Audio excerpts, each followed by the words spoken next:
नमस्कार दोस्तों, मेरा नाम है अंकित और आप देख रहे हैं जय महाकाल चैनल। हाल ही में ही दोस्तों आपने देखा होगा कि इंडिया और बांग्लादेश के जो कॉन्फ्लिक्ट्स हैं वो चल रहे हैं काफ़ी टाइम से। और जो बांग्लादेश भारत को आंखें दिखा रहा था बॉर्डर के ऊपर, जिसको हमने भीख में मुल्क दिया था, और इन्होंने जो है हमारे साथ तो अपने रिश्ते बिगाड़ लिए हैं। और टर्की से आए ड्रोन ये जो बॉर्डर पे इन्होंने छोड़े हुए थे, जो लगाए हुए थे, और ये भारत को धमकी दे रहे थे।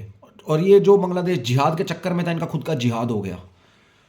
इनकी 271 किलोमीटर की ज़मीन जो है वो किसी और ने नहीं, इनके पड़ोसी मुल्क म्यांमार की अराकान आर्मी ने कब्ज़ा कर लिया है। ये लेटेस्ट खबर है दोस्तों। और अब इनकी हवा पिट्टी गुल है। क्यों? क्योंकि ये भारत से पंगा ले बैठे हैं और दुनिया में इनका कोई साथ देगा नहीं। एक म्यांमार के साथ है रखीन स्टेट, उसके साथ एक एरिया कोक्सी बाजार जो पूरा का पूरा जंगली इलाका है, जिसके ऊपर म्यांमार की अराकान आर्मी ने कब्जा कर लिया है। अब जो अराकान आर्मी है दोस्तों, ये कोई सेंट्रलाइज्ड गवर्नमेंट के अंडर काम नहीं करती। 2021 में म्यांमार में एक तख्ता पलट हुआ था, जिसके अंदर जो अराकान आर्मी है वो पैदा हुई थी और उसने जो है वो विद्रोह किया था वहां की सेंट्रल गवर्नमेंट के अंडर आर्मी है उसके खिलाफ, राइट। और अब जो बांग्लादेश है, जो पाकिस्तान की बातों में आया था, आईएसआई की बातों में आया था, वो रो रहा है कि हमारी ज़मीन जा रही है। भाई 272 हमारी को हेल्प करे। अब तुम पंगा ले बैठे हो जिहादियों। तुम्हारा ध्यान था मंदिर तोड़ने में, तुम्हारा ध्यान था हिंदुओं पर अत्याचार करने में, तुम्हारी लंका तो लगनी थी। जैसा करोगे तो वैसा भरोगे, ठीक है।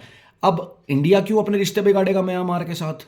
इंडिया के तो ऑलरेडी 2 बिलियन की ट्रेड चल रही है म्यांमार के साथ, ठीक है दोस्तों। जिसमें से जो हमारा इंपोर्ट है वो ज़्यादा है, वो 1.3 बिलियन डॉलर्स का है, जिसमें हमें एडिबल ऑयल्स आते हैं म्यांमार से, जिसमें हमें जेमस्टोन्स आते हैं, जिसमें हमें और बड़े सारी आइटम्स हैं जो आती हैं। और जो हमारा एक्सपोर्ट है ना दोस्तों, वो सिर्फ 700 मिलियन डॉलर का है, जिसमें हम मेडिसिन्स एक्सपोर्ट करते हैं और उसके अलावा इंजीनियरिंग प्रोडक्ट्स जो हैं वो एक्सपोर्ट करते हैं। और उसके अलावा जो है दोस्तों हम इंजीनियरिंग प्रोडक्ट्स जो है वो भी हम एक्सपोर्ट करते हैं दोस्तों, ठीक है। तो हमारा टोटल जो ट्रेड है म्यांमार के साथ वो 2 बिलियन डॉलर का है। और भारत जो है वो बहुत ज़्यादा इन्वेस्ट कर रहा है म्यांमार के अंदर। एक तो वो गैस का इंफ्रास्ट्रक्चर, गैस और ऑयल का इंफ्रास्ट्रक्चर वहाँ पे बना रहा है, ऊपर से वो टूरिज्म में बहुत इन्वेस्ट कर रहा है बांग्लादेश के अंदर, सॉरी म्यांमार के अंदर।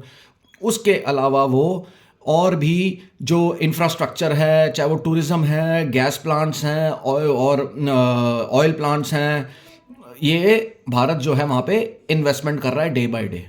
एजुकेशन में भी इन्वेस्ट कर रहा है भारत। तो हम तो लंबे टर्म के लिए सोच रहे हैं ना म्यांमार के साथ, ताकि हमें लंबे तौर पे म्यांमार से फ़ायदा हो। तो लो कर लो बांग्लादेशी और ले लो पंगा इंडिया से। और अब तुम पूरी दुनिया में, तुम्हारे साथ अब ट्रेड भी बंद हो रही है। जो सप्लाई थी आलू और टमाटर की वो भी बंद हो गई है। इधर से जो ऑटोमोबाइल इंडस्ट्री है उन्होंने भी बांग्लादेश से कट ऑफ कर दिया है। बहुत अच्छे स्टेप उठाए जा रहे हैं। धीरे धीरे धीरे करके रोहिंग्याओं को भी पकड़ के निकाला जा रहा है यहाँ से। तुमने बेटा जिहाद की बात, फैक्ट्री काम तुमने शुरू किया था, जिहाद का चूर्ण तुमने खिलाना शुरू किया था, अब तुम खुद खाओगे। तुमने भारत से पंगा लेके जिंदगी की सबसे बड़ी गलती की है पाकिस्तान की बातों में आके। अब तुम भुगतोगे तो है ही है, क्योंकि जितनी फूड सप्लाई थी 70 से 60% तुम्हें लगा था मैं पाकिस्तान दे देगा, हमें तो टमाटर प्याज वहाँ से मिल जाएंगे, लेकिन उन्होंने भी हाथ उठा लिया क्योंकि उनके पास खुद के पास नहीं है खाने को। अब तुम आगे अब तुम आगे घुटनों पे। अब दुनिया में तुम्हें रशिया भी बोल रहा है कि हमारा लोन वापस करो, सूद समेत वापस करो। क्यों? क्योंकि रशिया जो भारत का अच्छा दोस्त, तुम भारत से पंगा लोगे तो रशिया तो तुम्हारे खिलाफ प्रोटेस्ट करेगा ही करेगा।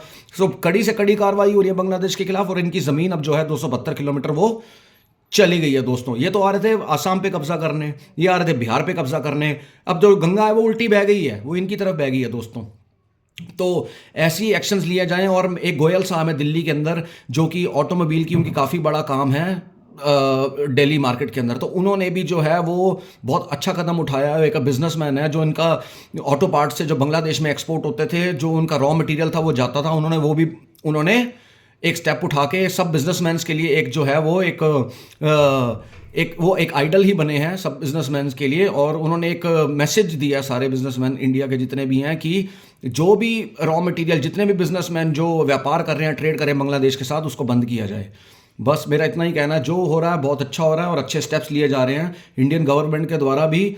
और इंडियन पब्लिक के द्वारा भी। जय हिंद, वंदे मातरम, भारत माता की जय।